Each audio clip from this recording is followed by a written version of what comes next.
Hey, my name is David Owen. And this is Marian Cowagowan. And this is You Show Me Yours, a podcast where a married couple talks about the movies and television shows that they loved before the first date. And this week, I was made to watch Avalon. Avalon, yes. And if you have never heard of it, A, you've been missing out, but B, you got a lot of company because this is what I believe they call sometimes a sleeper. It's this quiet film that's just beautiful, but it's not a blockbuster. Nothing explodes. Well, not really. There's no great romance. But it's just so good and touching. And that is why I wanted to talk about it on the podcast today. So just to get out the details. So this came out in 1990. Mm-hmm. IMDb says October 1990, which I believe means I saw it at Thanksgiving 1990. So I was 13. And here's IMDb's description of it. A Polish-Jewish family comes to the U.S. at the beginning of the 20th century. There, the family and their children try to make themselves a better future in the so-called Promised Land. And if that sounds vague, yes, because this is not a plot-driven movie. This is very much a character-driven movie and nostalgia-driven, I think. So, sure.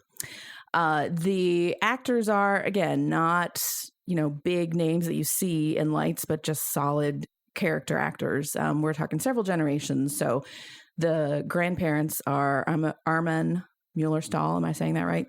I don't know. And Joan Plowright. And the parents are Aidan Quinn, who, let's get back to that, and Elizabeth Perkins. And then their son is Michael. Is played by... Their son was... You're killing the ears here. Sorry. Elijah Wood. Yes. Frodo is their son. Yes. Frodo, Michael, Elijah Wood. The third. Right.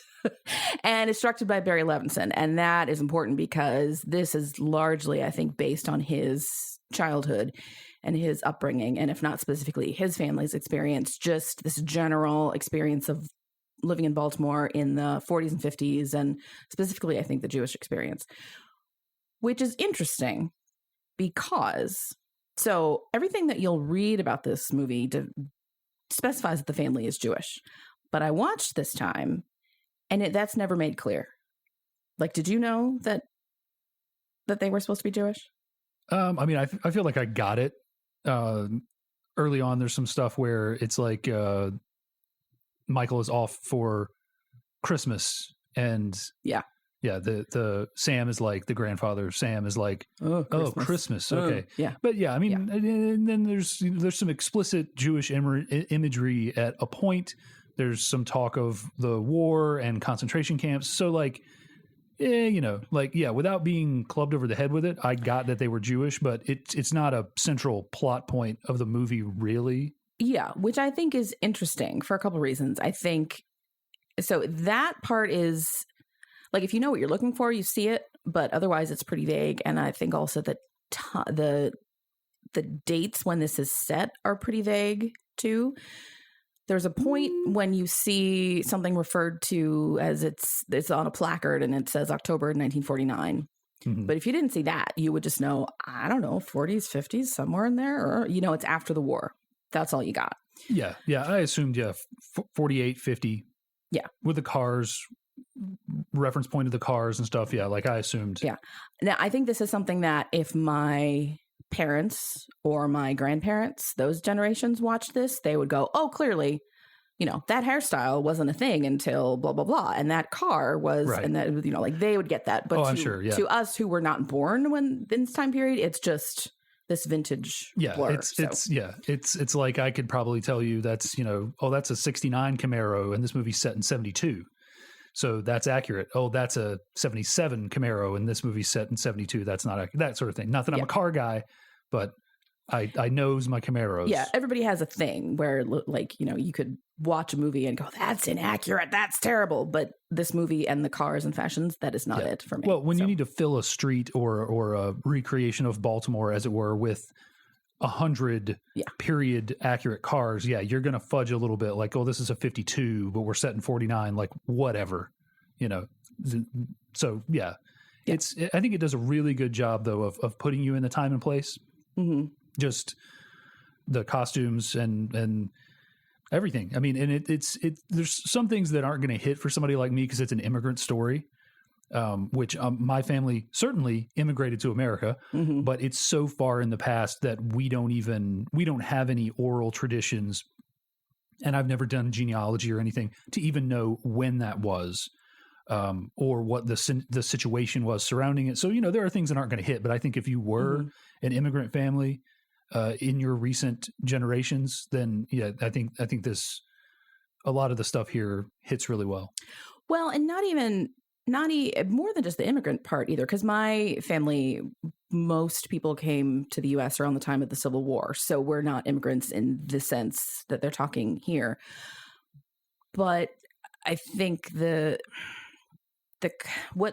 what this movie does for me is the idea of all the family sticking together, and you all get together for this holiday, that holiday, and then it's just what you do.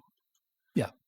And then over time, and we'll get to more of a breakdown of the plot in a second, but over time, the family just sort of breaks down, not just because people are growing and spreading their wings and you make choices for your life, and that means you are not as tight with your family. And in some cases there's malice, in some cases there's not. Yeah. And I have seen that happen with my family. And when I say my family, I mean my mother's extended family, who were very in the 50s. So my grandmother was one of 6, and they all stayed in the same area where they grew up. So tons of cousins, and one of the aunts had a house that was great for parties, and everybody would, and I just, when I hear stories about that, it just sounds like the golden age of the family. And then of my mother's generation, some of them lived farther away and couldn't come back. And then my generation, a lot of us lived far away and couldn't come back. And now my grandparents' generation is all dead. And we didn't have a big Thanksgiving blow up over cutting the turkey, but the family is just not existing in the same way that it was when I was a kid. And I feel really sad about that. And I get a lot of that out of this movie, which is why it's so important to me. I think there's a lot of feelings in there. Yeah. And I think that happens either naturally or through actions of people that families just grow apart like that. I mean, in my own family in recent years, I have been sort of the lone voice of saying like, okay, it's time for the individual families to kind of like, let's make our own traditions at this point, because at this point, my mom and her sister and brother have continued on the tradition of my grandmother's sort of holiday celebrations, and it's becoming increasingly difficult to maintain it. And, at a certain point, we have sort of more frequently just been like, well, we're going to do our own thing this year, or we're just going to come up and we're going to have a get together for like 2 hours. And so, something that used to be just very like, it was always my grandmother's on Christmas Eve, and then you go home and you wake up the next morning, and, the traditions have, they fade with time, or something happens in the family to cause like a schism or whatever. Mm-hmm. Yeah. Well, and you and I have talked about this a lot, just, watching both of our own families change over the years and how we want to do holidays and various gatherings with our own family now that we're 3 of us. And it is a difficult transition when one generation is, aging out, shall we say, and the younger ones are growing up and having their own families, and how do you meld everybody? And so realistically, you can't keep this stronghold of a family tradition forever. Yeah. But watching this and thinking about the way that my mom's family was when I grew up, and certainly when my mom grew up, I wish you could keep it, because it's very dear to think about. So. Oh, sure. Yeah. Yeah. So, I mean, in a perfect world. Yeah. Yeah. So this movie evokes a lot of nostalgia in me, which is odd to say, because it is about, as you said, an immigrant family, a Jewish family, a family in Baltimore. Right. I am none of those things. But I do, and I don't know, maybe because of this, maybe I've developed it since, but I have a lot of affection for Baltimore as a city. I've been there for work a couple times, and it gets a bad rap now, but it just seems it's just an older East Coast U.S. city that has just seen so much change. And, waves of immigrants. And so I have a lot of affection for Baltimore, too. So for various reasons, this movie evokes a lot of nostalgia in me. So, and oddly, so the way that I got to see it was, it must have been Thanksgiving. my family was visiting my grandmother who lived several hours away. And so we only saw her on holidays, but it was every single holiday. And for some reason, my parents went to the movies by themselves, which they never did. And they saw this and they came back raving about it. And so the next day, my grandmother took my brother and me, which again, never happened. The only time that my brother and I got to go to the movies was when we were at my grandmother's and my dad would take us, which at the time I thought, oh, this is a fun thing. But now I know, no, it was to get us out of my grandmother's hair. Right. Because she had not had 10-year-olds around in a very long time and just was over it. But so then we went, and then, you know, my aunt went, and by the end of the weekend, everybody had seen it and everybody loved it, because another thing I really like about this is there's something for every generation that you can relate to. If you are a kid, you relate to Michael's story. Mm-hmm. If you are a parent, you relate to what the parents are going through, and you remember what it was like as a kid, or you see your kids in Michael. And if you're a grandparent, I imagine there's a lot of that too. So no matter who you are, you can find something in this movie to relate to, I think. So, yeah, definitely. So let's get to a summary of the plot, which, as I said, the plot is not the thing that drives this movie, but it is. Without the plot, we're just sitting here talking about memories. So, yeah. So it starts with what turns out to be a flashback, and it's this beautiful scene of Sam Kaczynski arriving in Baltimore, and you later learn it's the 4th of July of 1914.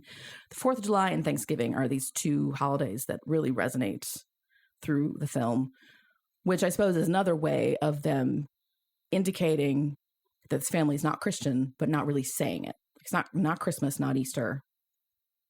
Those are the two secular holidays in the U.S. Sure. But anyway, yeah. So he's arriving, and you hear him say, you know, he was on the boat from here to here to here. And, you know, he gets off, and he's just got one suitcase, which always astounds me when I see people in movies making this big move, and it's one suitcase. I'm like, I take more than that for an overnight somewhere. Right. You take more than that to the office in the morning. I do. I really do. I am not a minimalist in any aspect of my life. So, and there's all this, you know, fireworks and pinwheels and bunting and everything. And he says, and I thought everybody was celebrating me. Sam has arrived in America. And it's this beautiful tableau of he's walking through the streets, and there's, I mean, vintage decorations and fashions and cars. And I mean, like, for a historian, this is just beautiful from start to finish. Yeah. Well, and it's shot really well too. Just really good. Like the image of this movie that's like on the cover of the VHS or whatever, is just a really good image. It's a really well composed image. It's well shot. Like everything about it. I mean, at this point, you know, Barry Levinson is like he's coming off of an Oscar for Rain Man. This is his follow up to Rain Man. So you know, he's at his possibly at his technical filmmaking best. Though I would argue that his next movie, Toys, is maybe his technical film. Oh, I haven't seen that one. Maybe we'll put that on the list. Maybe that's for later. Yes, we'll put that on the list. Didn't know we were going to have a Barry Levinson love fest. Oh yeah. That can be great. Well, Rain Man, that's that is a good one. That's too. a good one. We both seen it. Yeah, I was going to say that's probably not fair for the. But it's a really good image, really good, and it's that sort of like. Yeah, you say he says it's almost as if they're doing it for me, and it's sort of it's the what probably immigrants think it's like to come to America. It actually reminded me of watching in this most recent time. Last summer, to make a long story short, I was volunteering with a project where we met people who were getting off the Greyhound bus who had immigrated to the U.S. We'll just leave it at that. And some of them, they were getting off and they were coming to the city, and some of them they were just getting off for break and they're getting back on. But the point is, like, they had made a long journey, and the bus station here is a couple blocks from the baseball stadium. And as it happened, one family was getting off, and we were talking to them and making sure that they had, you know, water and some snacks for the whatever. And the baseball game was over, and these fireworks went off, and they just stood there with this just look of wonder on their faces. And I didn't speak enough Spanish to know. I mean, it wasn't a thing to interrogate, like, what do you think right now? But it was, I was hoping that this was a positive thing that they would remember, and not like, oh my gosh, there were these scary noises there. So watching this time made me think of that, and just celebratory fireworks are always lovely to see. Yeah. So Sam, and the actor who plays young Sam, like, he doesn't have much to do, but he does it really well. He's just got this look of purpose, but also awe at the same time. Yeah. He is somehow makes his way, and probably not speaking English very well, which is sort of amazing, to the apartment where his 4 brothers live, and they all came over, and then they saved up for him to come. You're never really told where. I figured it was somewhere in Eastern Europe. The description I saw said Poland. Yeah, I think at some point it's somewhere, Polish, that latitude, that longitude of that part of Europe. So, and they all go into the wallpaper hanging business. No, wait, hang on. You're burying the lead here. It's not a late title card like last time, but where does he meet his brothers? Yes. They live in the neighborhood called Avalon. Right. So that's, yeah. And Avalon, not as prevalent in the movie as I expected it to be, considering that the movie is named after it. I expected them to maybe hearken back to it more than they did, as sort of like the good old days, or this like inflection point for the whole story to really start. But yeah, but it's sort of present at multiple times during the movie, but it's not as present as I thought it would be. Yeah. Well, and you know what? It's not, now that I think of it, made explicitly clear. So where they lived when they first got there in 1914 was Avalon, the neighborhood. And then when they lived where they were in the row houses, when we are at present day, when the movie starts, that's the same neighborhood. That's Avalon too, right? I don't know. Okay. It's not really I didn't pick up on that. It's not really made clear. I read Avalon as the where the 4 brothers lived. Yes. No, I got that. I don't know that I read the row houses as that, but yeah. But there definitely is a sense of, because Avalon just sounds like a place of wonderland. Yeah. So, and there are a couple of explicit references, like, this didn't happen when we lived in Avalon. So this kind of notion of Avalon is the place you want to get back to. For Sam and his brothers, it's the way that they felt when they first arrived in the U.S. For other people, it's that time when all my family lived within a block of each other and we all got together and, whatever. It's Avalon, even if it's not Avalon. So, and so Sam meets his soon-to-be wife, Eva. He's a musician at a fancy event, and he meets her, and they get married. And we sort of skip over. Yeah, this is just real. It's just it's not even like, if you didn't pick up that was his wife to be, like, you're not missing out on anything. No. But yeah, like the 4 brothers are playing music at a fancy dress affair or something, and they lock eyes, and then they're dancing all alone on the dance floor, and then So this is all a flashback, because Sam, now a grown up in his 50s, 60s, hard to tell. It's hard to tell, but probably 50s. A grandfather is telling this stories to his grandkids and great nieces and nephews at Thanksgiving at his house or somebody's house in what we think is 1948-ish. Yeah, sure. And kids are hanging on the grandfather's every word. Their parents are like, come on, stop it. We've heard the story a million times. Well, that doesn't mean it's not worth telling, and then they all sit down and they have Thanksgiving dinner, and it is just such a great, like, if you've had a family that has crotchety people in it who have the same crotchets year after year and tell the same stories, like, you have seen this, right? Yeah. Change the lines, but it's the same thing all the time. Yeah, it's the uncle that complains about the football, like, they used to be able to hit the quarterback harder than that. Oh, you're going to call a flag for him just breathing on him, that kind of crap. Yeah. That's, everybody has family members who have that same every year. Like, uncle, dude, I know, like, football players now are pansies. I get it. Like, like every single time. The Sam's wife, Eva, with the turkey that we only eat it one time a year. What's with the turkey? I don't understand. There were pilgrims, and every year she does her bit. She's got her like tight 2 minutes on Thanksgiving. Yes. And she does it every year. She does it, and you're actually treated to it multiple times throughout the movie. Yes. It's all the same beats every year, and to the point that I think maybe at a certain level, the point that they're making almost could be, I don't know, they're taking it for granted. Yeah. That it's such a normal thing. He's going to tell this story to these kids, and she's going to say the thing about the turkey, and the other guy's going to come get there late because he always gets there late. Yes, and they're going to tell the story about their father who never drank water. Who, what did he drink? And all the other, some of the second generation are kind of they're pressing the buttons that they know. Like, anybody, when did he drink water? Never. He never drank water. Never. You sure? Saying he never drank water. Never. Ever. Sometimes he drank water. Never he drank water. Never. Yeah, it's all, and it's obviously the kind of thing where it annoys you. And then once that person is gone, you really miss it. Yes. And so then you're the one who's telling the story. Oh my gosh, my grandmother every year at Thanksgiving would say, "Why do we eat turkey?" Right. Yeah. And then your kids are like, "Oh my God, we've heard the story so many times," and just keeps going on. And at some point in this opening scene, Sam says the line that I think is really the crux of the film, which is, if you don't tell the stories, then you forget them. Yeah. Which is, I think, when I first saw this, that went right past me. But now, 30 years later, a lot of the people who told stories when I was that age are gone. Mm-hmm. And I sometimes will say to my mom, "Hey, tell me this story again, because I was telling it to Will and I forgot some of the details. And I don't want to get them wrong." But then she'll say, "Oh, no. So who told you that? No, that's Pardon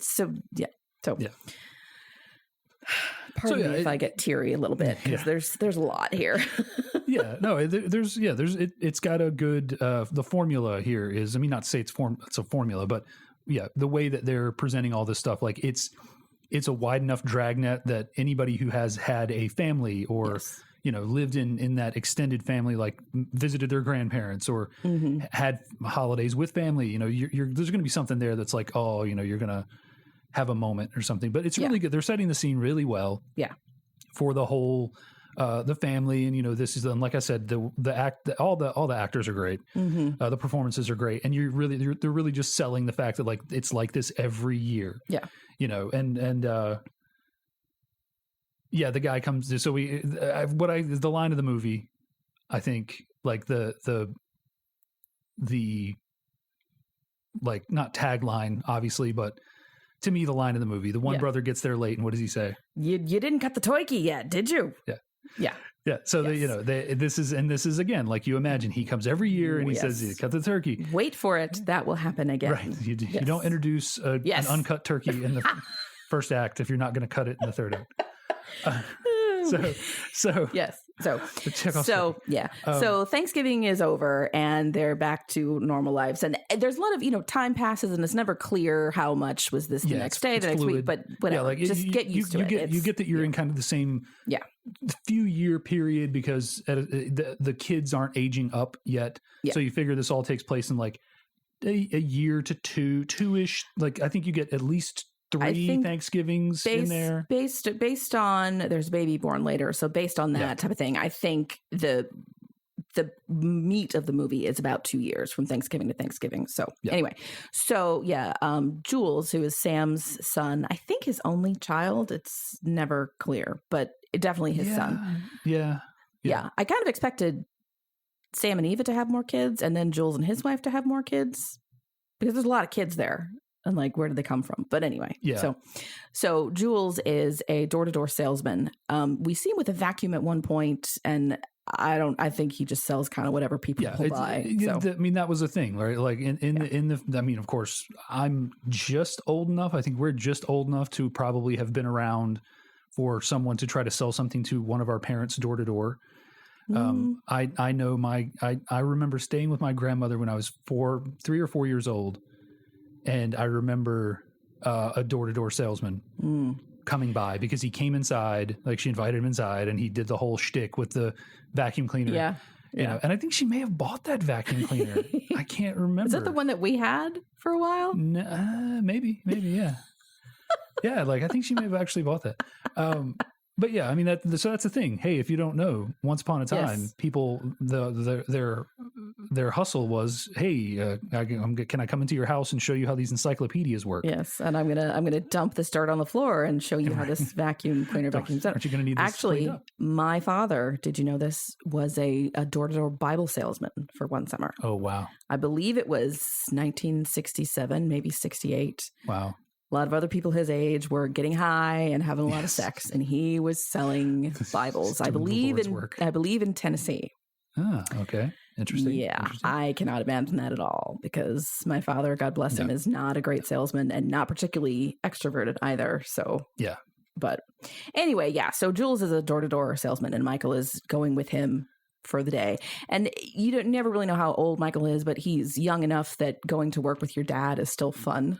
So Yeah. I'm going to say like 6. Sure. Yeah. It's not 10. He's in school. Yeah. Yeah. So he's older than 5, let's say.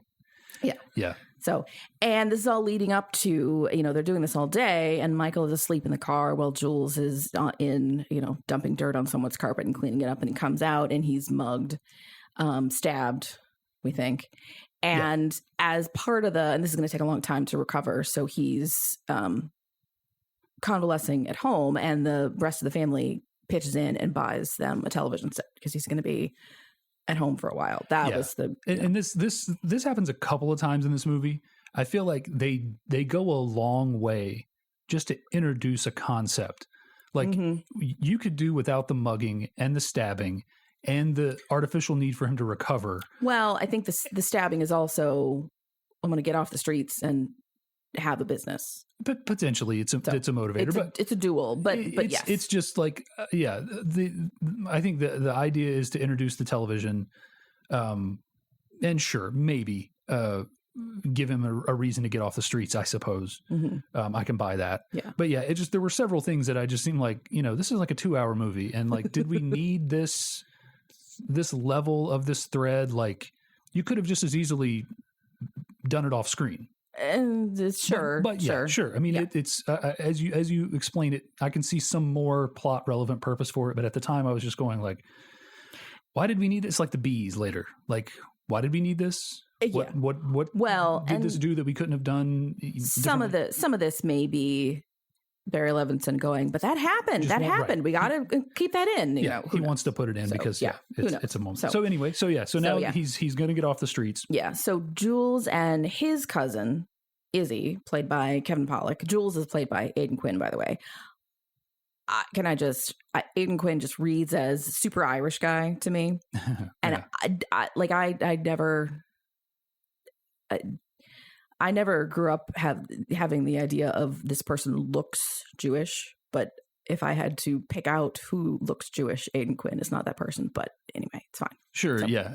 And I feel like he starts the movie with an accent and it goes away pretty quickly. Like and I don't know if it could be that sort of, I'm thinking putting way too much thought into it, but sometimes when you're around your relatives with accents, your accent comes out more. Yeah. Because I feel like as we got later into the movie, like in the opening scene, where in his introductory scene, like he's got a noticeable accent. Well, and later on, I just don't feel like it's there anymore. It could also be a very subtle illustration of his rise in income and class. Sure, yeah, too. yeah. He's purposely, yeah. I mean, I never thought of that. That's a good point. Code switching a little bit, but yeah. So, so Jules and Izzy, who are cousins, decide to open a store of their own, and it's sort of funny. They're not sure what they're going to sell. Which seems to be like that's the thing you decide first. What are we going to sell? Because before the stab or whatever, they had talked about going into business for themselves as door-to-door salesmen to just basically keep doing the exact same routes that they're already doing, and just they sell the products instead of whoever cut out the middleman. Yeah. Whoever. Yeah. Sorry. Lost concentration there. So they started into that, and then with the stabbing, I guess that's when they shift gears and they're going to get a store. And like you say, at first I think their plan is just, well, we sell the stuff we were going to sell door to door, but we sell it in the store. Yeah. So then Jules is home. They're sort of making plans for this and trying to figure out how they can do it. And it's hilarious. The television's on, but it's not broadcasting anything. Yeah. Which, it's hard for me now in 2020 to imagine that there was a time when television went off for the night at like midnight. Yeah, to remember that. In my lifetime, that happened. Oh, yeah. And in this, late 40s, I guess it was only on like 2 or 3 hours a day. Oh, probably. Yeah, probably very little. Yeah. And they're just literally sitting there watching like the classic, which cracked me up. Signal, the with the Indian head at the top, yes. Native American head at the top. Because it was all the kids that they were the only ones. And then the one great aunt or somebody who that was hilarious. I could completely see that happening.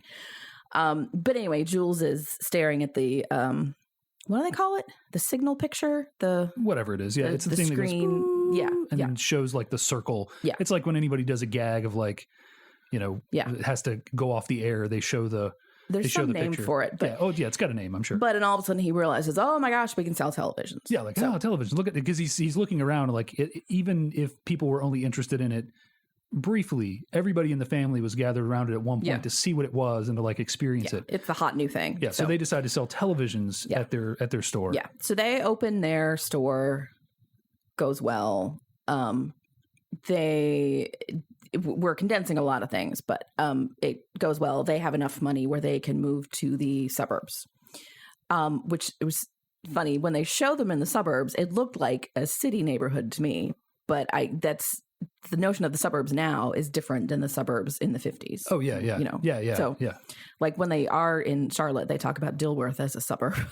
Right. It's very much not by our estimation, but that's it's the suburb because it's 10 minutes from the downtown. It kind of looked a little bit like my neighborhood growing up, which was very much not the suburbs, but like sidewalks, and I think they're anyway. And and one of the ramifications from this is so the cousins, the Izzy and Jules and their families had lived across the street from each other in the row houses, and they moved together and they bring the parents with them, Sam and Eva. But this puts them further away from a lot of the rest Everybody of the else. family Yeah. that's either stayed in the city or somewhere in, it's unclear, but they're much, much further away now, according to everybody else in the family when they're in the suburbs. Yeah. Yeah. So which is a thing that will come back as an issue later. So this is happening. So Jules's parents are still living with them. That's bigger house, but still, and Eva, God bless her, is this overbearing mother-in-law. She's the kind of mother-in-law who makes me give thanks for my mother-in-law because I don't think I would like to live with your mother. Sure. Okay. But as mother-in-laws go, I did pretty well. Yeah. So I feel like Eva would be a pain in the neck mother-in-law. Yeah. Whether you live with her or not. Like, very good person. Sure. Loves your son, loves you, there for you. But just really irritating. Yeah. So, I mean, there's a lot of, during all of this, there's just a lot of character building, and it really is, it's like you said, did you say this? I think it's not story driven, it's character driven. It's very much. It's not at all story driven because it just sort of meanders through this, 2-ish year period. And it's just building the character. It's just establishing her character, like, and just little bits of the stuff that pays off later. The Eva is, Anne, the wife, Jules' wife, is taking driving lessons, and Eva is anxious about a woman driving, and this will come back again later in the movie. And can I note she was taking driving lessons for 6 months? Right. Yes. How long did you take driving lessons for? It was like 3 weeks. Yeah, I don't think 4 weeks. I was a very nervous driver, and it wasn't. I don't think it was 6 months for me, but So they're in the suburbs, and we get all this good character building, and like I said, the thing with the bees. I don't know what that's for, but that happens early on. So they're the kids are pretty funny about this move to the suburbs thing.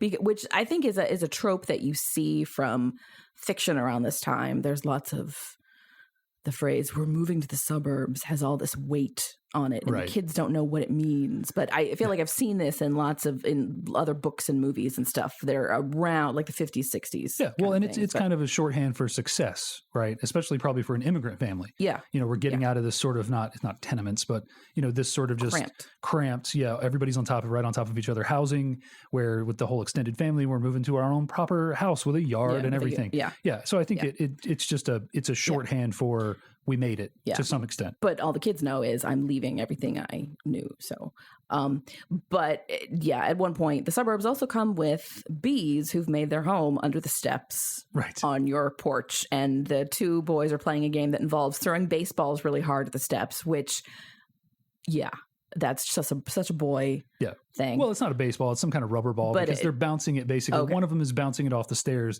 and then the other one is supposed to catch it when it flies. Oh, well, that makes big difference. And this is Michael and his cousin Teddy, who is they're second cousins, but it's this is the kind of family where everybody's your cousin. Right. They're running buddies. They're around roughly the same age. Teddy seems a little bit older. Yeah. And then you kind of do everything together. Yeah. And so then there are bees. And the bees come out and swarm. And Michael, like a good kid, has been told, stand still and the bees won't bother you. But that doesn't actually apply when it's a swarm. Right. When they've already been agitated. Right. That doesn't apply because they're agitated. Then he gets stung by a bunch of bees, and we find out he's not allergic to bees. And poor kid says, "I hate the suburbs." Yeah, but I'm bummed. It's a weird. I mean, maybe I just missed the larger character development I was supposed to see from that, because he very quickly doesn't seem to still hate the suburbs. It isn't like that starts the point where he's just miserable for the rest of the movie living in the suburbs, but I don't know. I think it's a little bit of flavor, slapstick, not slapstick, but humor for younger kids. Like, oh hey, sure. And I'm sure it happened to one of his Barry Levinson's cousins. He also wrote the movie in addition to directing it. So it happened to one of his cousins, and he wanted to get it in the movie. Yeah, there's a little bit of that. Yeah. So anyway, we're getting all this character building. Some of which it's all good, but I don't recall a lot of it off the top of my head. There's the parents, the Sam and Eva, they have like the same argument every night at dinner where Sam's trying to feed the dog that they have now because they live in the suburbs. Right. He's trying to feed the dog, and she say, "Don't feed him the meat off the table. Don't feed him such big pieces. You're going to choke him." And then he doesn't want to eat Sam doesn't like his green beans, and he pushes them off. And what is the green beans? You always like the green beans. I never liked the green beans. And it's just, and the wife, Anne, is just going crazy with them here, and they're having these same fights every night. And, there's all this really just good, like genuinely good family drama stuff. And you can relate to it on a lot of levels. If you come from this, right sort of background. Not everybody comes from a family with even both parents in the house. Well, maybe. I don't know. I feel like pretty much anybody is going to find something in this movie that goes, oh my gosh, that's my mother, my sister, my father, whatever. And if you don't, I don't know what to say. But so, store's doing well. They expand the store. Anne finds out she's pregnant. And there's this odd line reading. She tells Jules, and she didn't tell him right away when she found out. And she says, well, there's a lot going on, and I didn't know when the right time to tell you was that I was pregnant again. And the way she says again, I'm like, you have one child, and he's like 7.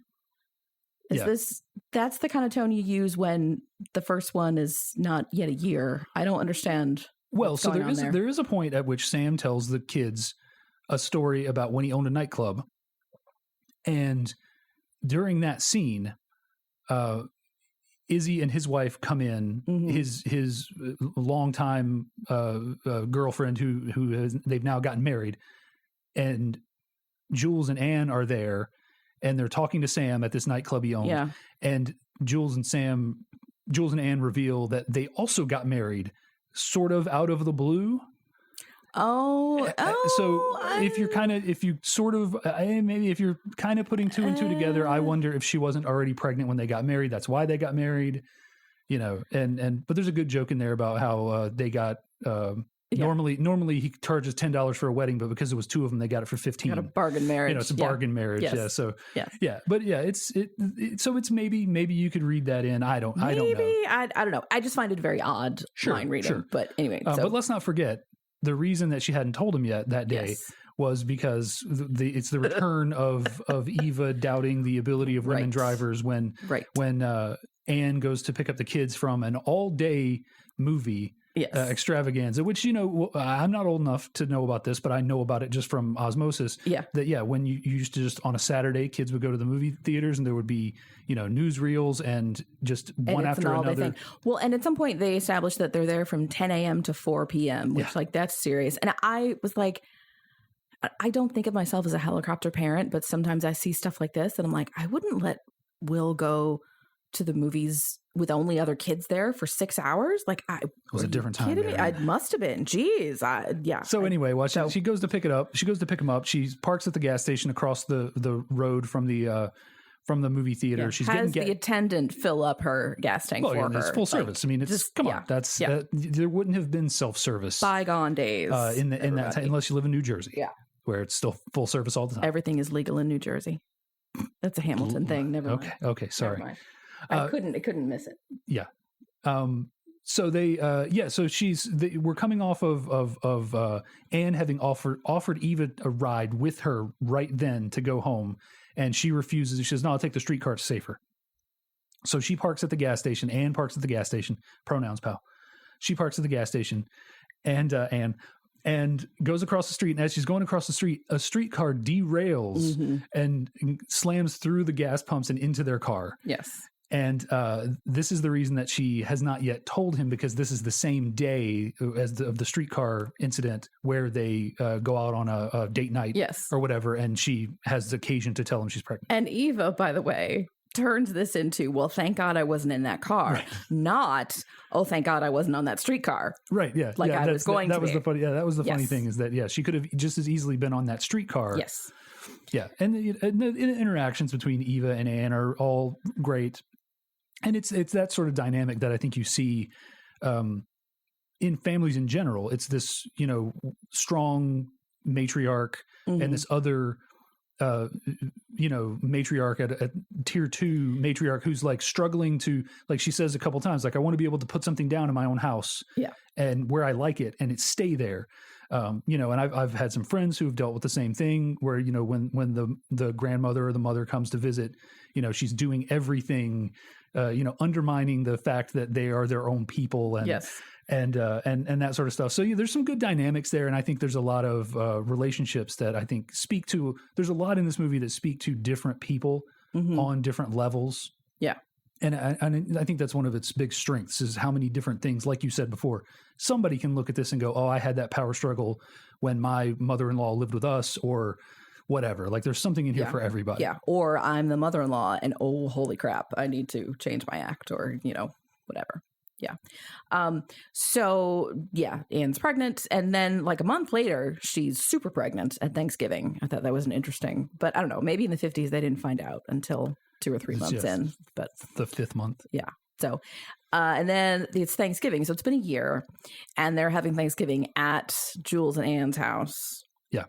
And everybody is there, and they're all sitting at the table, and the side dishes are all there, and they're waiting, and the kids are hungry, and Gabriel's not there. Again. And we need to wait for Gabriel. And Sam, for some reason, is just fed up and says, cut the toikey. Right. It's been, you can get in his shoes, right? It's been years of Gabriel. He's always, this is his thing. He's probably doing it on purpose. Yes. He's the oldest brother. He certainly acts like it. I believe he is, from how he acts. Yeah. Yeah. And it's almost like it's a power play, or something. It's like, when people show up fashionably late to something, it's kind of like a power play. So finally and at first he's like, no, we got to wait. And then finally he's just like, do it. F it. Let's go. And as everybody has turkey on their plate and is eating, then Gabriel and his wife show up, and they come in and they say, oh, I'm sorry, I'm late. And they say that everybody's eating. And then it turns out that they're not really so sorry, because it turns into immediately, this is a huge insult. And this was one of the lines that my family just repeated for like a month after this. You cut the toikey. You cut the toikey. Yeah, always with the toikey. Toikey, yeah. Toikey. Yeah. They're pretty good about that. Every time they say it, they got that. The toikey. They've got that in the accent, which is great. Yeah. Yeah. And so this becomes, and this is, I think this is one of those things, like this becomes going forward like a big fissure in the family that he cut this turkey. Mm-hmm. But I think it's one of those things that happens in so many families, which is it's really about so much more. Oh, yeah. The turkey is not what caused this, because the two, Sam and Gabriel, are outside yelling at each other, and there's all this. They're bringing up stuff from the past.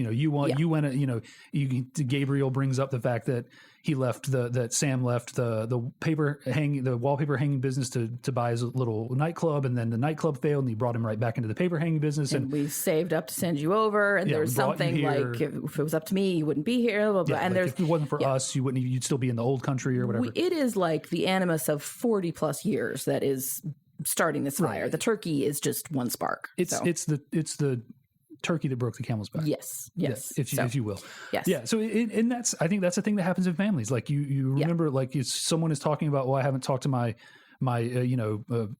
uncle, whatever, in this many years. And like, why? Like, well, I get there was a blow up at one Christmas. Yeah. I can't really remember what it was about. We just haven't spoken for 20 years. Yeah. He used the wrong wrapping paper and, So, but yeah, this stole my gift at Dirty Santa. Yes. This, yeah. That was it.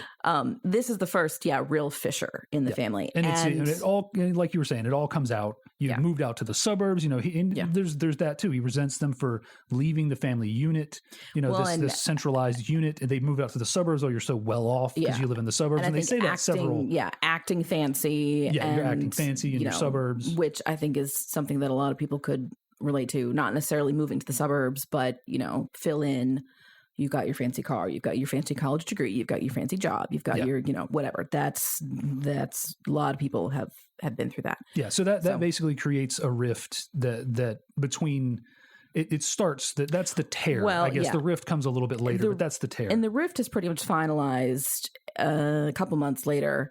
When they're having a family circle meeting, and they've been having this family circle since the brothers came over, where it's the brothers and their it's formalized that family. One of them is the president for for a term, and they get together and everybody contributes some amount of money to either help bring other family members over or to support the family some members. Charity that's there or whatever.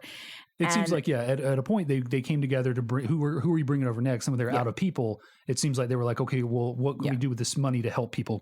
So right. So during all this, Eva has found out that she has a much younger brother who he was born after she left Europe, and so she's never met him. But he was in a concentration camp, and so the Red Cross at the time was helping people who were in the camps find their family wherever their family had gone to, because of course everybody was all over the place. They track her down, so the brother comes to live with them, and he's got a wife and a child.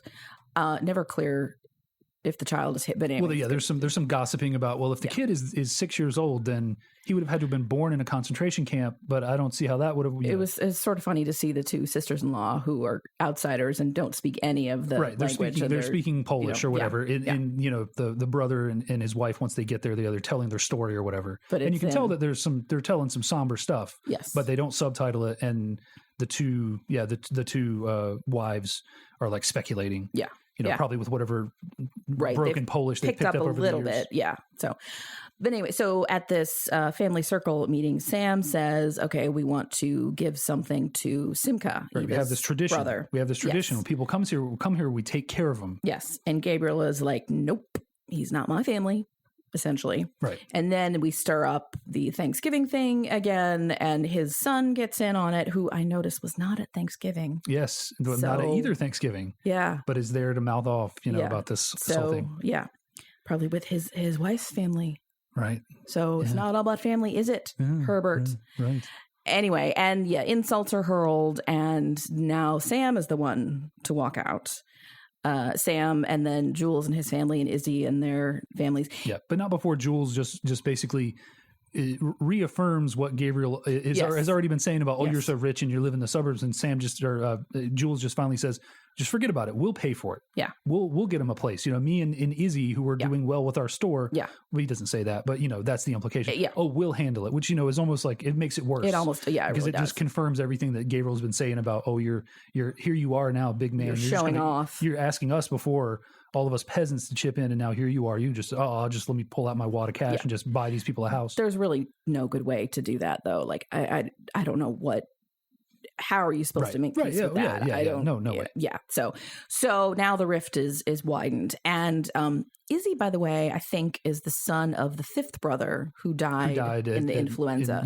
Because you don't ever see a fatherly relationship between him and anybody else. Yeah, he doesn't belong to any of the brothers. Yeah, so that would make sense why he's with Sam, because they do mention that William had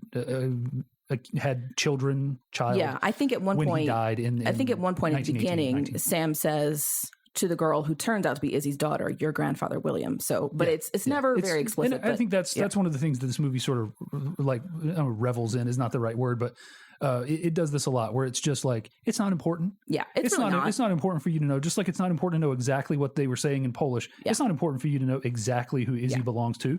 He belongs to the family. Yeah. Because that's what's important. And he's a part of the family. Yeah. Either way. Well, which is sort of an interesting take then. The family is larger than just your nuclear family unit. It's a bigger structure. And that's the thing. So. Like what is a nuclear family, right? Yeah. Like it is this nucleus. It's mom, dad, baby, dog, whatever. That is the nucleus. But this movie, and historically, and especially in these immigrant families that came over, and in families like mine that were poor, like the whole family sort of band together to sort of support each other and just sort of be there for each other in a way that, as you started to break off, and that's no doubt the part of the commentary of this movie's story is about how these extended families were broken up as these nuclear families broke off to go to the suburbs and all these things. But so it's part of what the movie, I guess, is really about at its core, which is the death of this extended family. But it didn't matter that he didn't belong to Sam directly or Gabriel directly. Like he was part of the family. Yeah. Yeah. So what I find interesting, and this is sort of throwaway line, but so there's two brothers left whose characters are not really very well developed, and they don't need to be. Yeah. They actually even look alike. So I couldn't tell you which one's which, but they right now they're trying to make peace between the two brothers. But as it's going down, as Sam has walked out, and Gabriel is following behind him, yelling at him. Yeah. Later, though, we find out that one of them has decided, well, if Gabriel's not speaking to Sam, I'm not going to speak to Sam. Right. And so they're similarly taking sides. There's one brother who's sort of trying to be neutral and will talk to everybody, but it's more of this fracture. But it's there. One of the things about the scene where the fissure opens, I guess you would say completely, is the two brothers are saying like you got to talk, you got to make amends, you got to figure this out. You got to talk to each other, because this for them like represents this catastrophic end of their family potentially, as these two brothers, whether or not where Sam is in the hierarchy of age, these are clearly the two brothers, the two lightning rods of the family. So as the two of them separating means a schism in the whole family. Yeah. Not just, these two guys aren't going to talk to each other. Now the two brothers are going to take sides, and all the extended families, and this is the death of family circle and Thanksgiving and all these things. Yeah, everything is. Yeah, this is way more dire than it appears right now. But so that's Thanksgiving 49. We go through the beginning of 1950. Not much is happening, but when the baby is imminent, Sam and Eva decide that they are going to go live somewhere else. It's not specified where, but with Simca, Eva's brother, and his family, so that Jules and Anne can have a little more space in their home and privacy and things like that. Yeah, and you never get any there are no scenes where they talk about this. No. And you get the idea just from the acting that it wasn't necessarily like amicable. Like it wasn't that. You get the feeling that Sam and Eva would have stayed if they felt welcome, maybe, or that they felt somehow slighted by being asked to leave. Maybe it didn't seem like it was their idea, I guess is what I'm getting at. It's hard to tell. It's hard to tell. Yeah, because there's just a scene where, Sam's putting out new wallpaper in the baby's room and explaining to Michael what's going to happen. And then the next thing is they're all walking out to the car. And Eva has this body language of just, I'm going to keep my head high, even though you're kicking me out of this home. I'm choosing to leave, even though but then Jules and Anne on the porch really do look sort of sad about it. But is that sad because I don't want you to leave, or sad because I know this hurts you? And it's hard to tell. But and there's a moment where Sam looks back, and it is just really like, and he looks, and like then there's like an exchange between him and Michael, and that's when Michael sort of is at his like saddest looking, and that's why I took it to be like Sam is looking back at like you're what are you doing? You're throwing me out, or maybe I'm reading too much into it. But it's just, that's the thing when you have a lot of really good actors who are really embodying their characters. There's so much subtext that can end up there that isn't even there. There's no just their body language. There's no dialogue in that scene. By the way, this is all body language and facial expressions and the music is really just this sad piano in the background. And Michael is super sad because Michael really, you get the idea that he's really bonded to Sam. Yeah.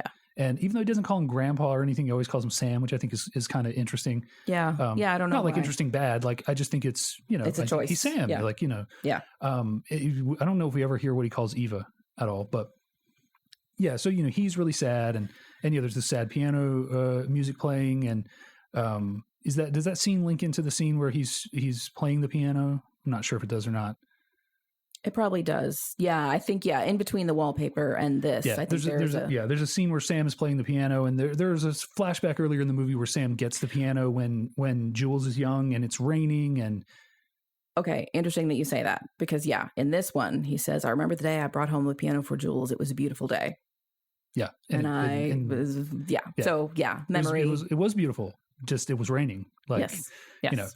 And that his dad Jules never learned to play. Like, he didn't stick with it. He couldn't stick with it. But, Sam and the whole family, all of his brothers were all very musical, obviously. Mm-hmm.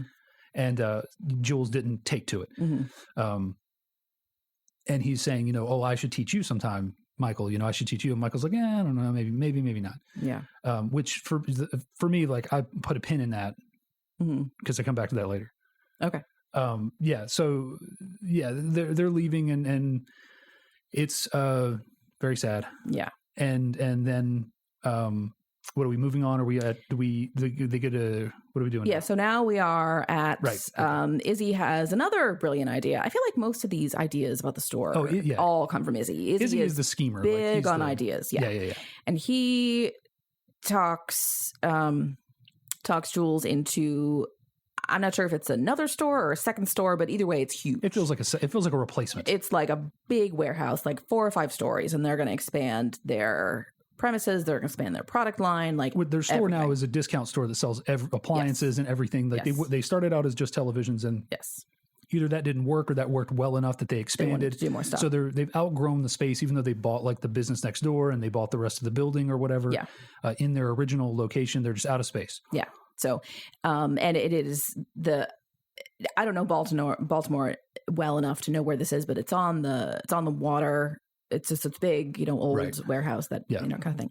So they're shooting a TV spot for this. And at some point, Izzy says, well, we didn't really have the money enough for this, but I had to move some things around. Yeah, move some money around. Yeah. Wink. You never introduce accounting shenanigans in the second act if you're not going to resolve it. That's what we should just have a running total of like all the Chekhov's items that we have noticed. So, if you are a person who is risk averse, when someone says that, ask them what they mean. Right. What money did you move around? What exactly do you? Yeah, because if that's from like, we decided not to hire this extra salesperson, and that's where I got the money to finance this. We decided to write on both sides of the paper for 6 months, but yes, turns out we'll find out where the money came from shortly. Yeah, it was not a good way to economize. So earlier in the movie, we are introduced to the cousins and their apparent obsession with building model airplanes and then blowing them up. Michael and the cousin. Yeah. Well, and what they say is there's nothing else to do with it, which, perfect. I can respect perfect. that. Many a G.I. Joe met its end because crushed, burned. What do you do with it at this point? Yeah. Like I've done all the shenanigans I can do with now strap a firecracker to it. My brother made model airplanes and then he didn't burn them, but they're still hanging from a string on his bedroom, and they've been there for 30 plus years, and they will stay there until my parents move out, because what can you do? There's nothing you can do. So actually they get the movie, they get the idea, I think, from the movie that they saw, where there's this line of gunpowder and somebody lights a match. Yeah, it's definitely cereals, because they call it doing a cliffhanger. Yeah. Right? Yeah. So that's the thing. Like all the serials in the 50s, they would all end like that. Well, she's trapped in the mine and he's got a line of gunpowder running and the gunpowder's burning. What's going to happen? Find out next week. Yeah. Next week on Adventure Guy. What I think is so funny though is that what they're doing is not a cliffhanger. The cliffhanger is when there's the danger and you don't know what's going to happen. Well, right. I think that's what they mean. Is that? No, I know. Oh, but what amuses me is they're using this word. They just like the name cliffhanger, and they're using it for another thing, because to them, cliffhanger becomes blowing up a plane, sure. not the actual. Anyway. Sure. Yeah. I see what you're saying. I guess I make a more literal association with the actual cliffhanger and what they're doing. Anyway, so they have this, they've done this a couple times now where they put glue on the floor and light a match, and then it goes to a plane that they're going to blow up. The day that the store is opening, July 4th, yes, big store opening. Come on down to K&K Discount Warehouse. Get independence from high prices. Independence from high prices. Right. From high prices? At K&K. K, yeah. So anyway, they're not good actors. They're is the point. Really, really. I love seeing good actors act like they're bad not actors. They're not good actors. Yeah. So, so they're down. Michael in and Teddy. Thank you. I couldn't remember the names. They're down in the basement, and they've moved up. They're not just burning their plane. They're firecrackers on it. Well, this is a little bit more forceful explosion than they can handle, and there's ashes all over and little like burning embers, whatnot. Whatever. And they put it all out. Yeah, because there's like cardboard boxes and like, you know, it's the 50s. So you remember that scene in wood and straw. Right. You remember that scene in A Christmas Story where they unpack the leg lamp? Yes. That's how stuff came in the 50s. Yes. It came in boxes full of straw. So that's what's flammable. around them. It is not a good idea to be playing with fire at all. And they stamp it all out. They get it, or so they believe. Yes. So then, the opening day at the store has been a rousing success. Jules says something about $19,000, which in $1950, I don't even know, but that's a lot of money. Yeah. And then the family is all celebrating at the country club. The two families are at the country club, and this looks like a very ritzy one, which is another subtle way of showing, yes, they really have come up in the world. Like, this is not just a different house. This is a whole different stratosphere of lifestyle. And they get a call that the store is on fire. Oh my god! And it's a 4-alarm fire. And Izzy and Jules rush off to see what's going on. And they don't have a lot of details to give their wives, but Michael hears the store's on fire, and he and Teddy are like, "Uh-oh, we did it. We're in the soup now." And Teddy is immediately the rotten apple. He's like, "Don't say anything about anything. No one will ever know.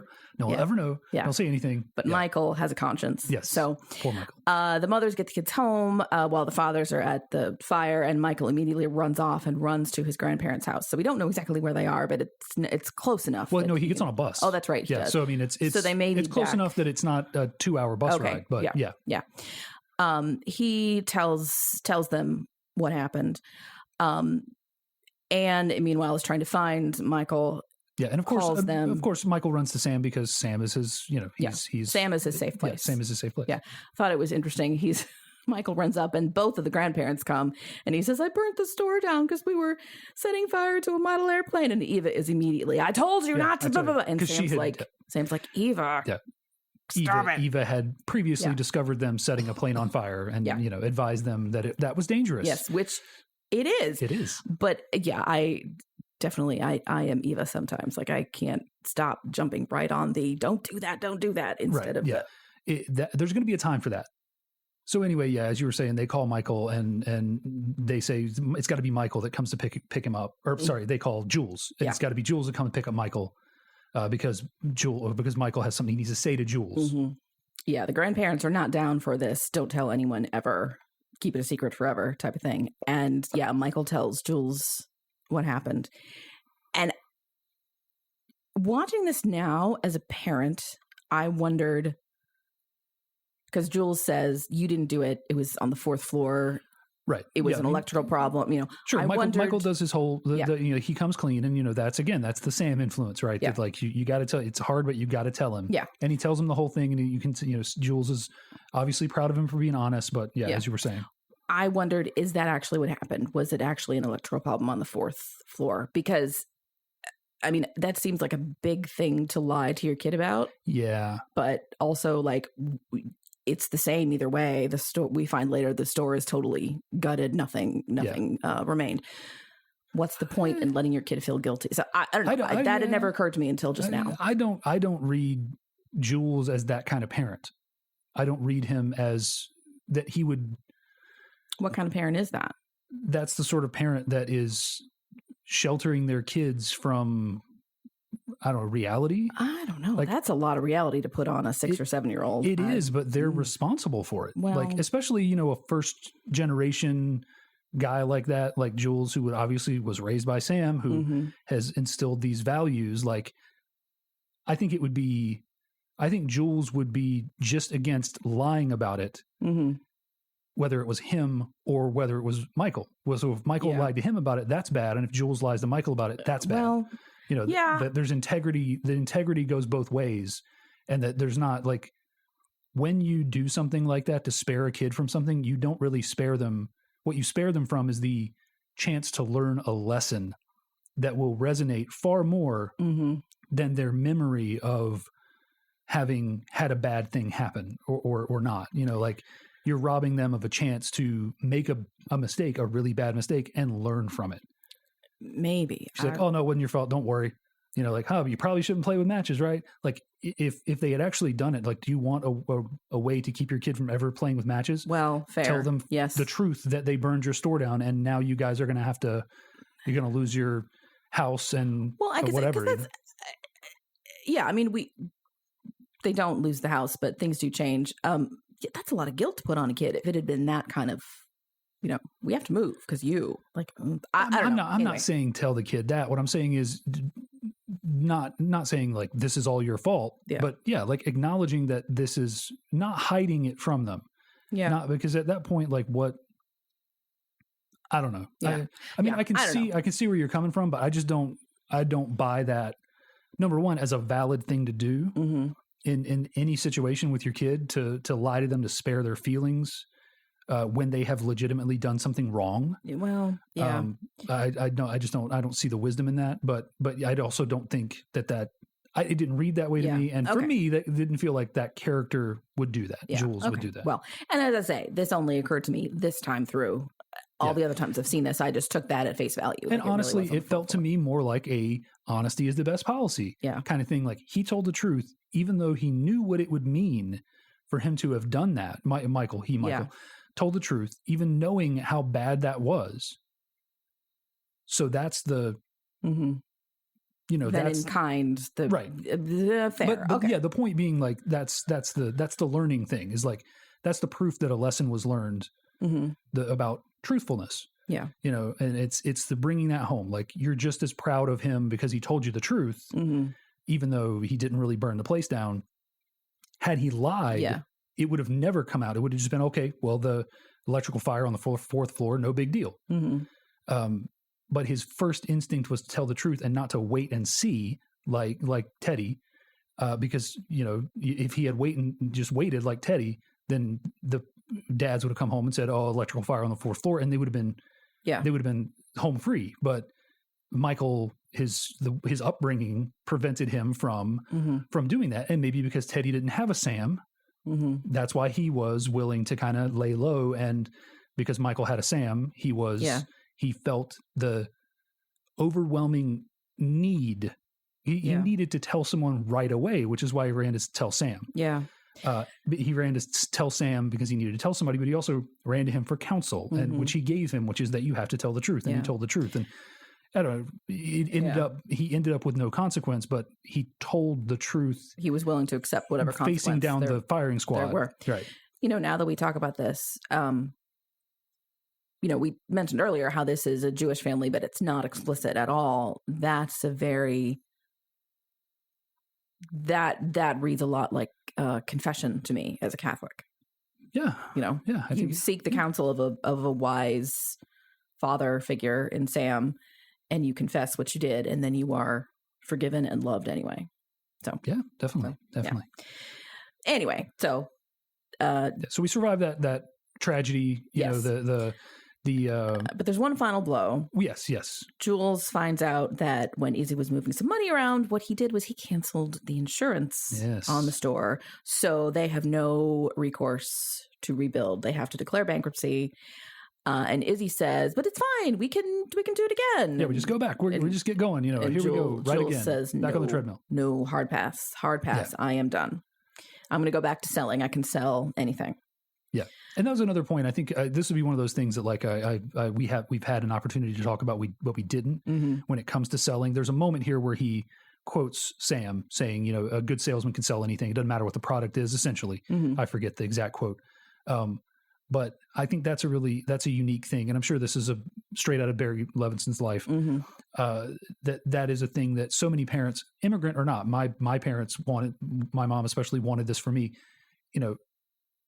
It's almost as if Sam, there's a point where he says that Sam wouldn't teach him how to hang wallpaper. So he wanted him not to work with his hands. He wanted him not to work with his hands, to do more.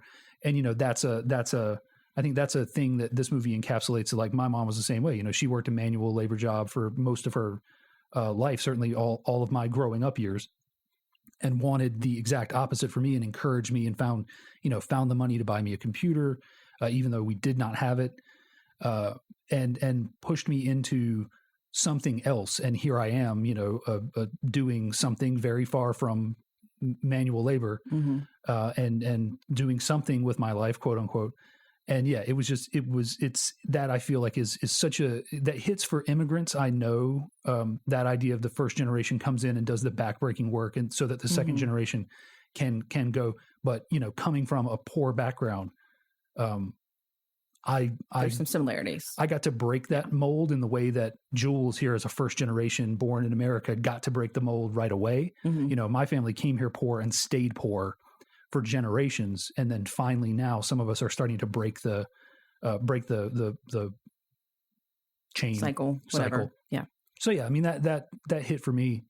And yeah, there were times earlier we probably could have talked about that, but in this moment where he quotes his dad that, he's supposed to do more with his life, more than manual labor, and that his father enabled that, because you get the idea that Sam is still hanging wallpaper, because you see him in like overalls several times. Yeah. So like even well into his 50s, 60s, whatever, he's still hanging wallpaper.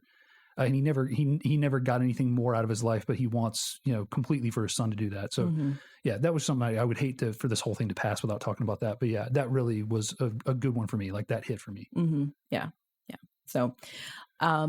So Jules, what he ends up doing is, because television is a through line through this, he ends up selling advertising spots, selling airtime on TV. Yeah, boy, television is a through point through this. I mean, there's a whole thing you could unpack there on that. Oh, this is like a thesis level on how television affected the American family for good and for bad. Yeah. But yeah, he tells Eva, "I sell time," and she, of course, what?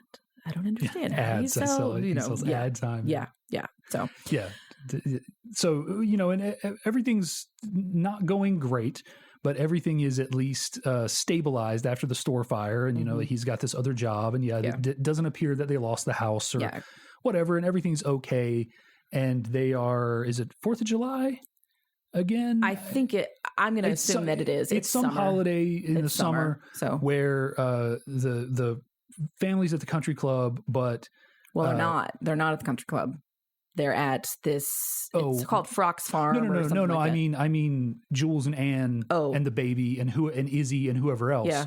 But the two boys, Michael and Teddy, and Sam and Eva, and the one brother who's still speaking to Sam, are at this farm. Because they make a comment, why didn't the kids want to go to the country club? Oh, so I didn't get that Jules and Anne and everybody else were at the country club. Well, they were somewhere else. So, okay. They weren't at the farm. That's the point I got. So what I assumed from that is that Jules et al., they had to let their country club memberships go. Sure. And I think they were just saying. Sure. And I'm confusing that actual line with the line of why the kids were in the basement. Yeah. Prior to the fire. There's a line where one of them says they could be at the country club in the sun, and instead they're here. But the point, even though I confused that, to mash those two things together, the parents are not here. Yeah. It's just Sam and the one brother still speaking to him, Eva, and the two boys, Michael and Teddy. Yeah. Well, and they say, and this is another of the themes of progress destroys things, enjoy this because it's beautiful. It's like a campground and there's a big lake and lots of trails and things, and it's beautiful and lush. And somebody says, well, enjoy while you can, because they're tearing this down to build houses here. Yeah. Progress destroys things, which is probably we could say it now. People said it 100 years ago, but it's poignant. That point in America is probably a very unique time to be alive. I mean, the advent of television, the creation of the concept of the suburbs, really, all these GIs coming home and having all these benefits and these opportunities to make these families. And yeah, I mean, I think that it probably was a hugely transitional time. And I think they illustrate it pretty well.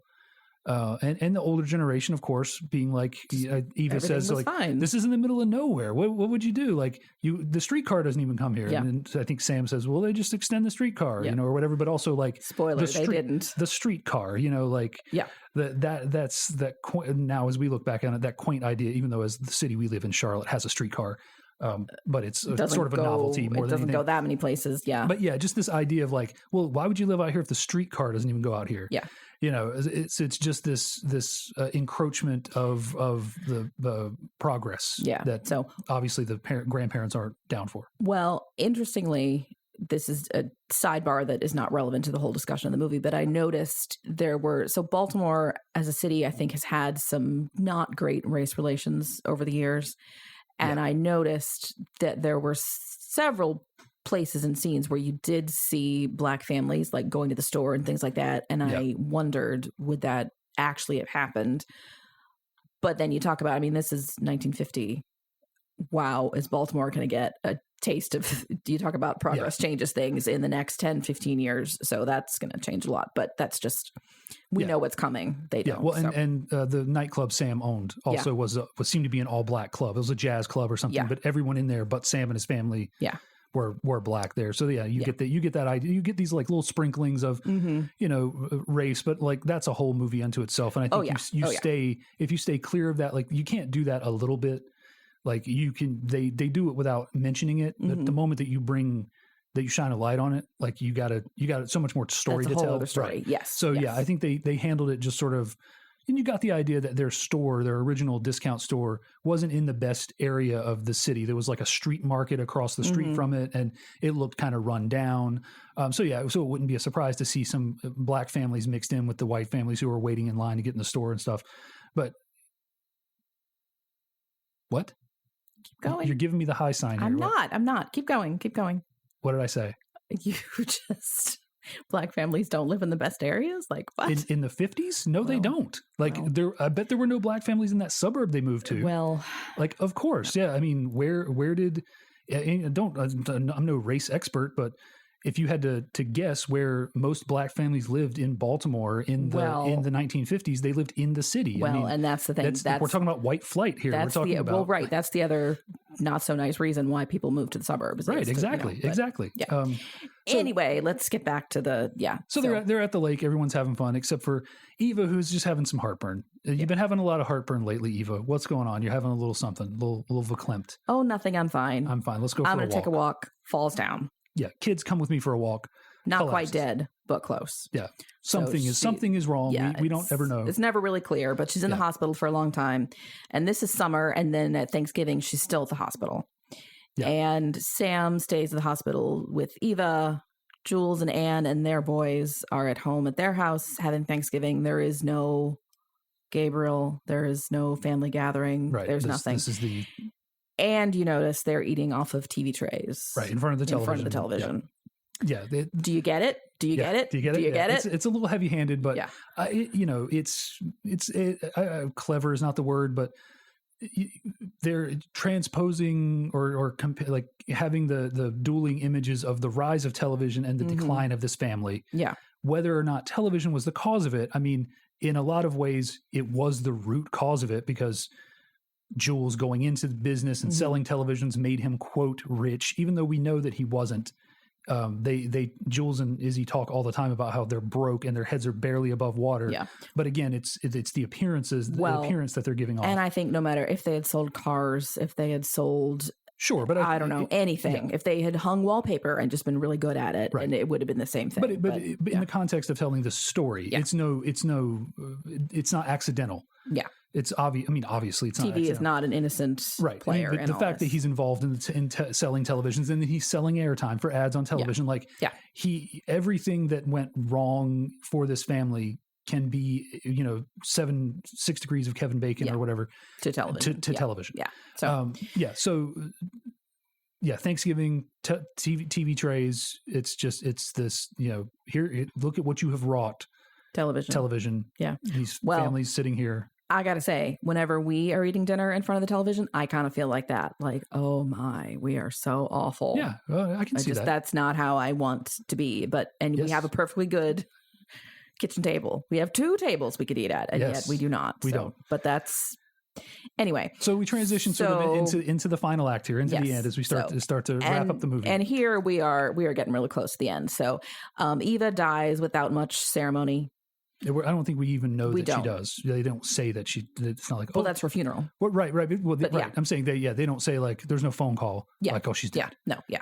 Yeah. Well, without much ceremony, and then we intuit that Sam has moved in with Jules and Anne, and there's a nice. Well, hang on. Time shift. Don't hang on. Okay. Hang on. Sure. You can't go forward. Okay. So Eva's funeral happens. Yeah. And, yes. And this is the degree to which the schism has the valley, the crevasse has formed that Gabriel doesn't even come to the funeral. Yeah.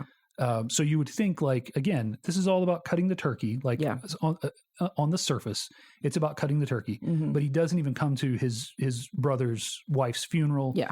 Also, and this is kind of a odd throwaway plot point, that Eva's newly discovered brother also can't get away from the job that he had taken in New Jersey, managing a farm at some point. Yeah, I feel like they're reading a lot more into that than I would. Sure. But I live hundreds of miles from my parents, so I don't know. I don't know that they really directly read anything into it.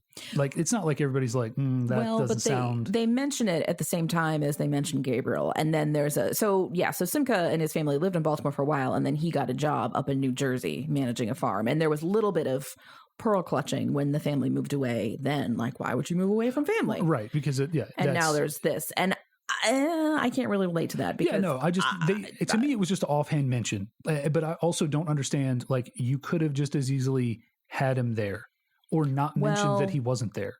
Jewish funerals, and how observant are they? I don't know. It's supposed to be within X days of a death, so you can't really wait for someone to. No, that's what I'm saying. You could have just had him. You didn't need to introduce a plot point that he couldn't get time off his job. That's what I'm saying. Like, it's like the bees. Like, what was the plot? It always makes me wonder when there's a dangling plot point like that. Did this link to something that was edited out? Was there more of a subplot? Because there's a subplot you could build that Simca's not even her brother, and that he is some kind of scammer who's getting into America by claiming relation. Because there's a point where they say he couldn't even remember my married name. It had been so long. He knew it was Russian and started with a K, but he didn't know how to spell it. And now all of a sudden this guy's on the gravy train in America, being taken in by this family, and then finding this job and moving away, and not acting like he's with his family. So there's a whole subplot you could have potentially hatched there with him being this grifter, and of which the not showing up to the funeral could have been the climax of that plot point. I don't know. I think they're using that to illustrate more fracturing of the family. And, Simca's not interested in being part of this capital F family. The larger, But I don't think that tells that story as well as the Gabriel portion does. Right. I'm saying, like, I don't think we lose anything by omitting that. Was what I was saying. And there's a couple of times in this movie where that's what I think. Like, you could have omitted that, and it wouldn't, because it's overshadowed by the fact that Gabriel's not there. Like, okay, Simca wasn't there. Okay, sure. Like, that's crazy, but like, I imagine in the position that he's in, managing a farm, like, he couldn't get away. And if, like you're saying, Jewish funerals need to happen in X amount of time, I think so. Okay, it's a scheduling conflict. He can't make it. Great, but that's like such a mundane detail that is overshadowed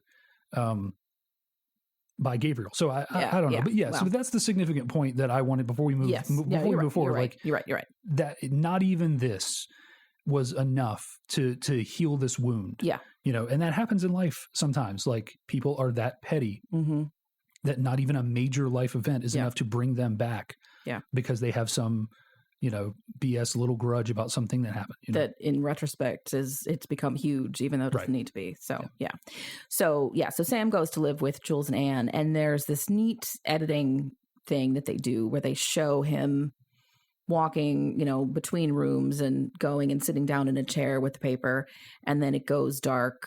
And then the lights come back up and they call him in for dinner. And he's clearly, I mean, he's aged, it's 10, 15 years, something like that. 10 feels right. Yeah. So the baby goes from being a baby to being 12-ish. Right. At first you're just thinking like, oh, they didn't match young Elijah Wood very well with this 12 or 14 or whatever year old version of Michael. But then Sam says, "Oh, how was school, Michael?" And that's not Michael, that's David. Yeah, that's the baby. Michael's at college. Michael's in college. So that's 10 years feels right. Yeah. So clearly old age is hitting Sam and not being very kind. There's a short scene later where Jules just says heartbrokenly, "My dad wets the bed."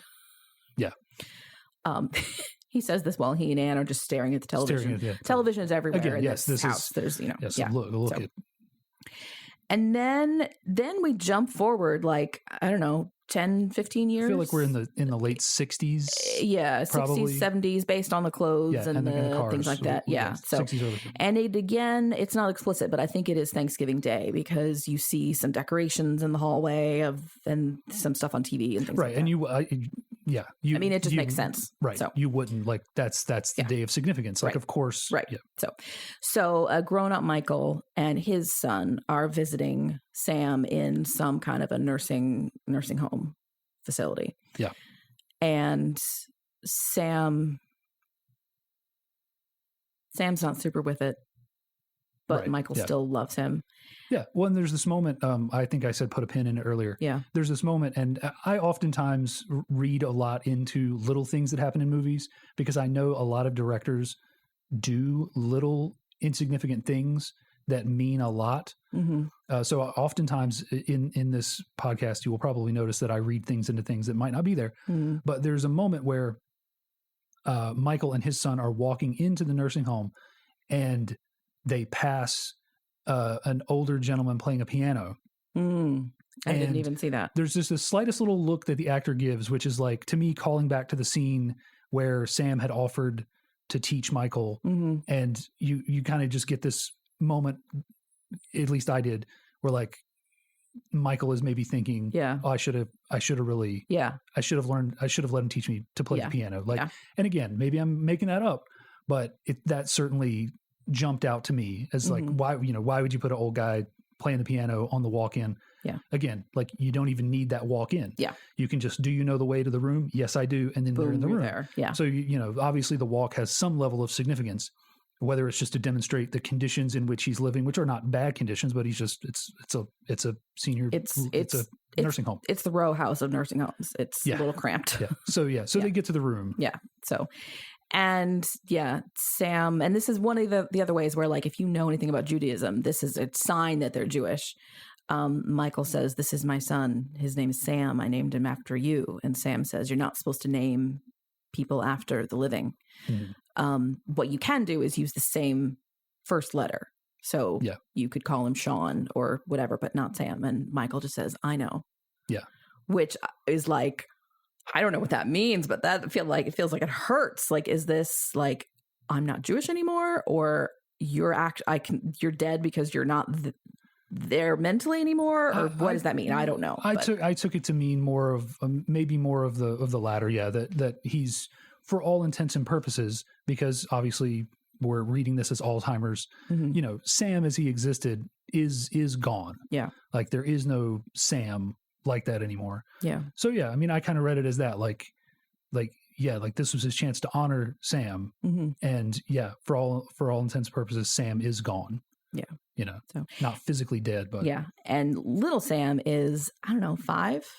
Sure. And this appears to be the first time that he has met Big Sam. Yeah. So you kind of wonder I don't know. So Big Sam was not going to play much of a role in little Sam's life. So carrying on the name seems to be a thing that you can do. Yeah. So, and it's we don't get a whole lot of this interaction between grown-up Michael and older Sam. But young Sam is extremely well behaved. I was thinking, except he does keep looking at the television. Well, yes. Look, this is probably the only time he's going to see his great grandfather. Well, but also like that's kind of what you want a little kid to do at that point, so you can have a conversation. Sure. But I was thinking our child would not do that.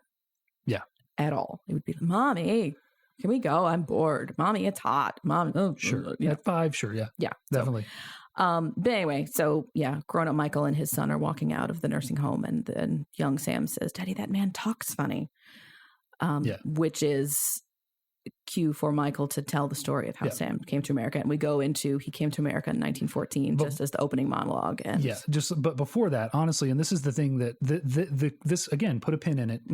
Well, the pin is just from a few seconds earlier, right? But the connection, and this is probably just a skilled filmmaker doing his skilled filmmaking. The thing that struck me the most about that, and that when Michael starts to tell the story, is like the closest to tearing up that I came. I welled up a little bit. Yeah, same. Sam goes to tell the story and he can't. He starts, I came here in 1914. I came here to America in 1914. He can't finish the story. I'm joking now.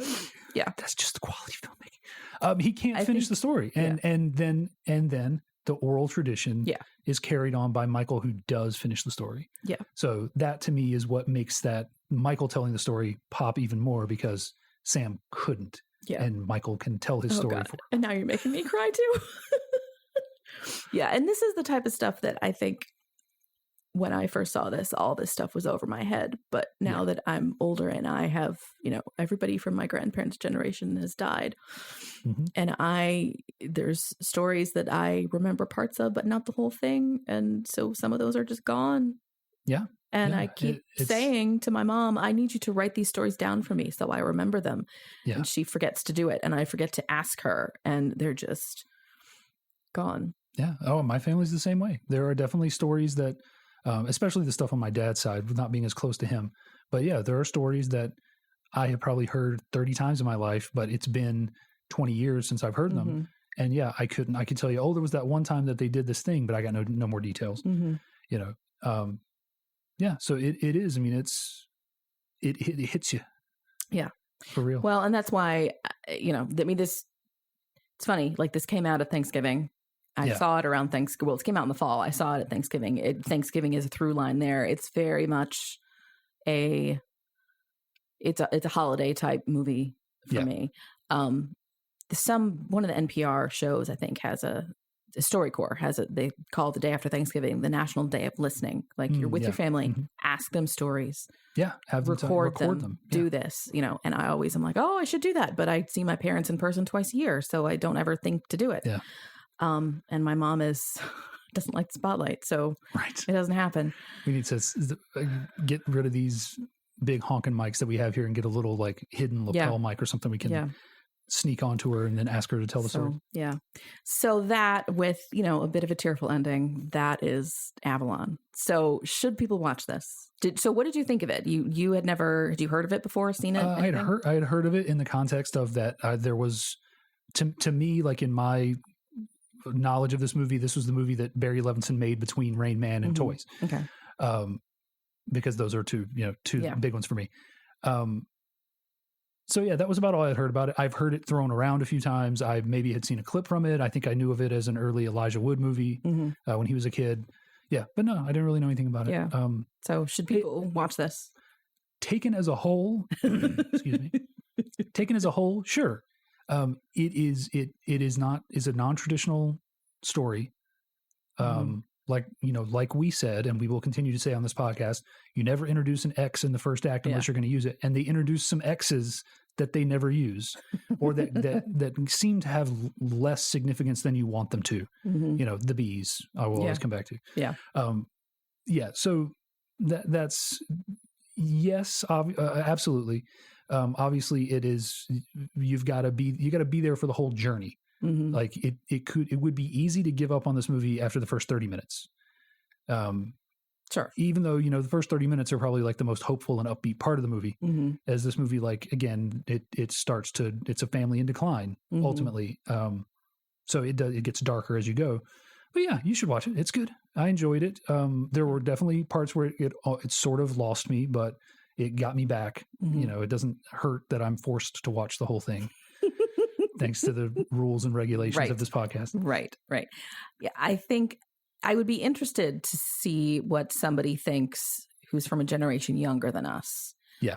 Who, like, for us, for me, my mother was born in 1947, so she was an infant at the time this movie starts. So this is very much her childhood. Your mom is a little bit younger than that, but similar. Yeah. I wonder what somebody would think who that was their grandparents' childhood, and so less connected to this. Would it have the same relevance for them? I don't know. Yeah. Well, and I mean, that was my grandparents' childhood, like they would have probably, like my grandmother probably would have been Michael's age, maybe. When were they born? Late 30s? Early 40s, late 30s? Oh, man. I keep forgetting how young. Yeah. I mean, they're like, I think my grandmother's 5 years older than your mom, maybe 5-6 years older than your mom. It's just, wow, that's wild. Okay. Yeah. Well, that's a poor Southern thing. Like the ladies, my mom waited to have kids. Yes. She had me at 21. Yeah. That was considered like you're about to turn to dust down there, aren't you? Like your ovaries are going to be all shriveled up. I mean, if you hit 25 and you haven't had a kid, you might as well just give up. Yeah. So yeah, I mean, she was old at 21. Yeah. I think my grandmother was done having kids, her 3 kids around 21, 22, whatever. So she had a whole family by the time she was 30, like we were when we had our kid and like your parents were when they had you. Yes. She had a whole family and one of them was, almost out of the house. Jeez. I mean, I have memories of being around my grandparents in their 40s. So like that's the age. And again, that's different. I don't know if it's a Southern thing or a poor people thing, country people thing. But yeah, I mean, everybody I know that I grew up around had kids. They were done having kids by 22, 23, or had 1 or 2 pretty early on and in their teens and were done. Mm-hmm. So that's a whole other discussion, but yeah. Yes. And I just if I'd had a kid at 22, it would not have been pretty. No. It was rough at 33. Yeah. Yes. So Avalon. Anyway, yeah. For me, it is, I would say the reason that I love this movie is all the memories that it brings back, which are my own memories. It's not necessarily the movie itself. It's not its own merits. It's all the stuff that comes with it. Right. Well, and like so many things in this in this series, you'll have it connected to a specific time in your life. Hopefully, this podcast is about us sharing things with each other, even if no one ever listens to it. Yep. We're having a good conversation, and I'm learning something about you that that I never knew, and you will learn things about me that you didn't know, and it's. Once upon a time, husbands and wives just chatted and had conversations. Now they have to have a podcast to learn more about each other. Because now, what do? They watch television. Zing! Bring it right back around. Yes. Yeah. I would love to hear Barry Levinson's take on television now, because clearly in 1990 he was not a fan. Yeah. Well, also, television and movies are not the same thing, but they are very adjacent, and using the medium of a movie to indict television, the rise of television is kind of, it's like watch my movie about how, movies are bad. Like it's right there next to it. Wow.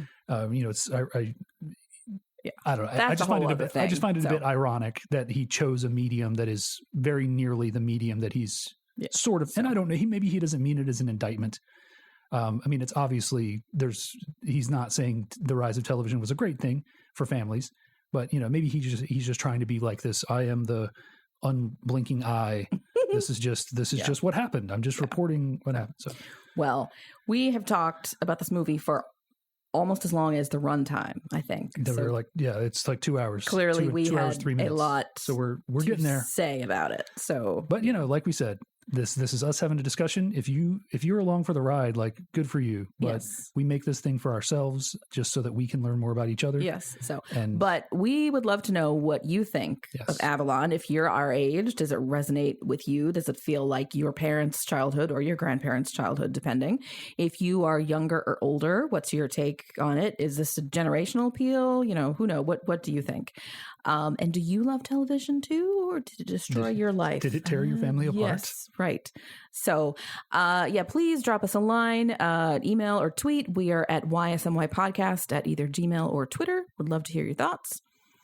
And tune in next time when Dave's going to make me watch Gremlins. Which he says is a Christmas movie. It's a Christmas movie. You know, we'll see. We're just coming. This episode's going up just after Thanksgiving, so this was kind of our Thanksgiving movie. The next one's should be going up right before Christmas. That'll be our Christmas episode. So, Gremlins. I am suspicious, but then people told me Die Hard was a Christmas movie, and I watched it, and I really enjoy Die Hard. So I don't know it's a Christmas movie, but I liked it anyway. So look. 16-year-olds say Die Hard's a Christmas movie, okay? Christmas is not essential to the plot. I enjoy it, is the point. I was that guy. I was that guy working at a video store in 1997. Hot take. Actually, purposely, I did this, putting Die Hard into the Christmas movie section when we put up the Christmas movie section. Like, I was that guy. Because you're edgy. I also used to like anime and like a lot of other things that are objectively bad. So, that take had its time. It was fun for a while, but Gremlins is absolutely a Christmas movie. Okay. Christmas is integral to the plot. Okay. And you will see next time. You have a chance to prove it to me next time on You Show Me Yours. That's been today's episode. See you later. Bye. Bye.